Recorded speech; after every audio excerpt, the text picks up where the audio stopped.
really like this gîte for the night, but we're leaving now. Getting on the road for a 16-kilometer day with a waterfall in the middle. Good morning to day 7. First day, I've got my backpack back on, and I think my shoulder feels okay right now. I've preempted any pain by taking an ibuprofen, but our lunch that we paid for at this gîte was more than we expected, which is nice, but it's just extra weight. There's like half a loaf of bread, cheese, apples, eggs, tomatoes, all kinds of stuff, but it looks like a nice spread.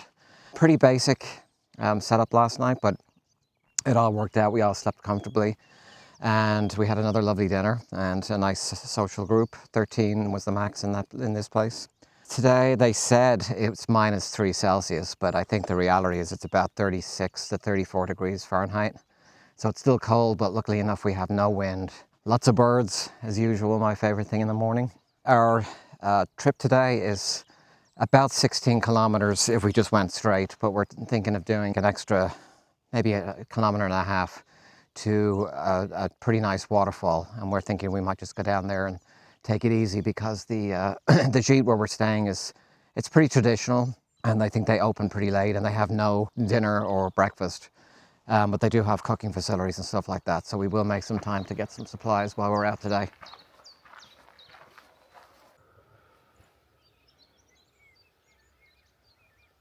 I know, so I mean that's a dramatic way to get. It was peaceful, actually. Do you want to First dibs explain on the exactly show. what happened, You just went so I can down get and this rolled. for Sure. record? You went So down and I was rolled. walking along this path, just happy as Larry, and my pole slipped right here, and I went straight down, Right into the ditch. and now I can tell that I have injured my wrist. So just as I was recording my last video, when I was finished, I tried to catch up with everybody, and I see everyone standing around looking at something on the ground, and I thought it was like some painted rock or something innocuous like that. And the closer I got, the more I realized that it was actually somebody was down, and it was Linda. I was walking way behind taking photos just like you. And then I take photos of the girls. I turn around, take a photo behind me. I turn around and Linda's gone.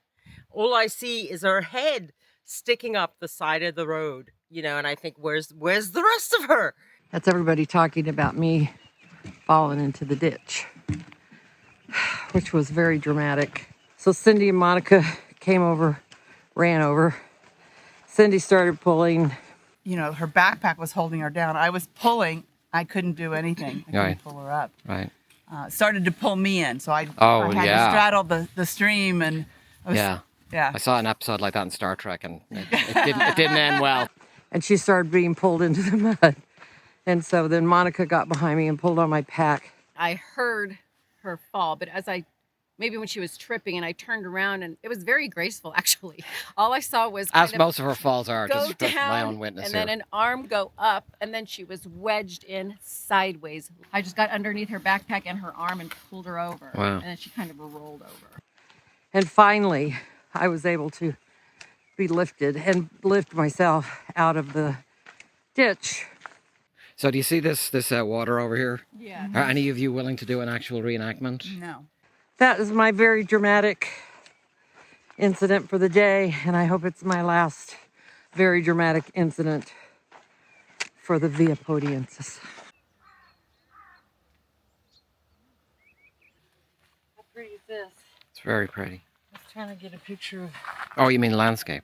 Yeah, I was trying to get a picture of everybody there. Just flattering you. Oh. So as you can see, Linda is trying to dry her butt in the sun. Dirty tack. Yeah. At least your phone didn't submerge. You did that I nicely. know. I might have just sprained this right here. You can Yeah, kinda it looks see. a little see, swollen. like right in here. You can, It looks a little you can swollen. see where my strap maybe Yep.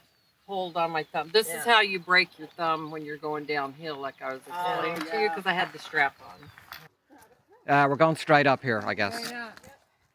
In the muddy bog. Yay. One thing that I promised myself when I started this trek, basically, was to avoid looking at the news. And so far on day 7, I've just dipped in and out. There's so much chaos going on that I don't want that energy on my walk. I don't want to be thinking about it, because one of the things about the Camino is that you have a lot of time to think.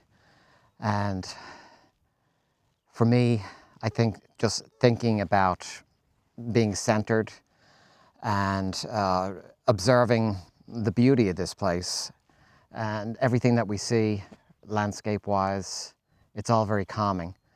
And it would be very easy to get caught up in catastrophic thinking, worrying in some capacity, and just missing everything around.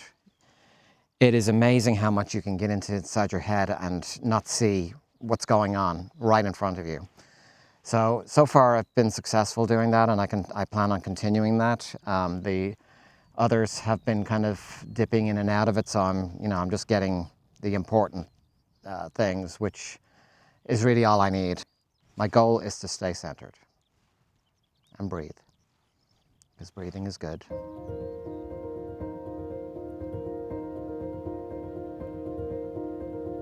This is a takeoff, not a put on, right?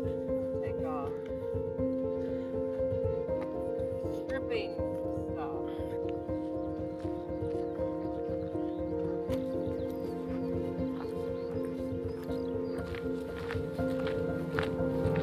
3.6. Well, that seems pretty low. I would have imagined 5 by now. So I'm just taking a break because my shoulder is a little sore. I really have to pace myself. We can actually check in. We found out just now that we can check in early at this next place at 1 o'clock.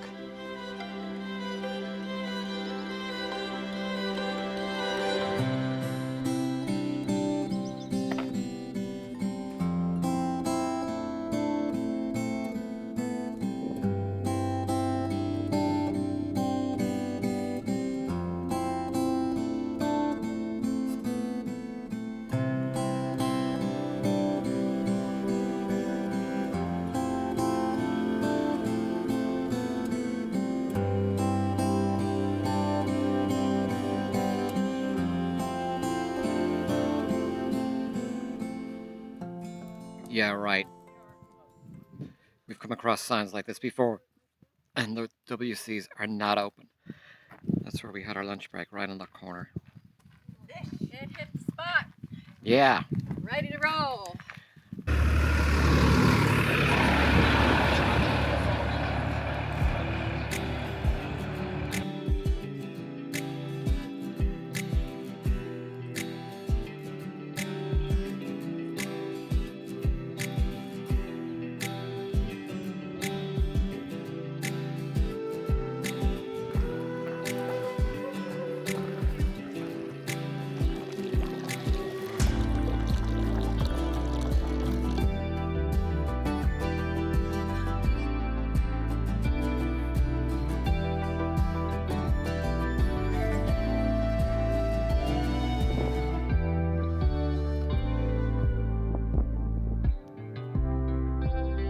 All right.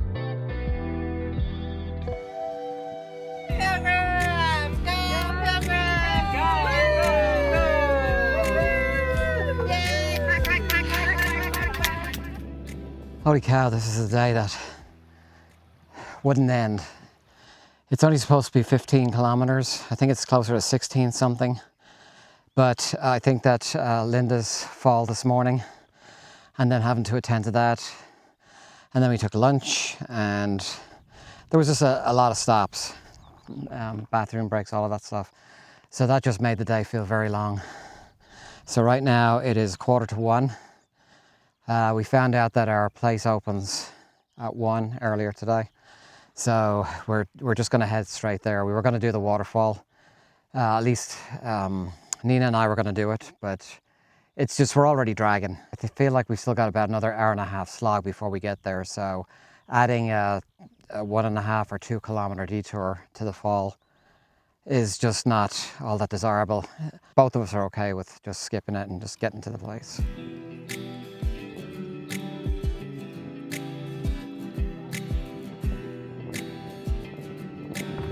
Three and a half.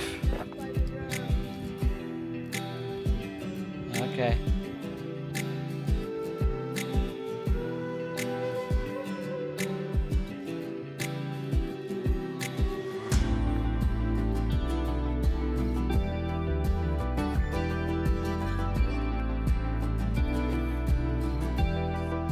This was supposed to be an easy day. Just over 15 kilometers, but it dragged on and felt longer than the 19 kilometers we did yesterday. I think part of it was getting out later and certainly Linda's fall.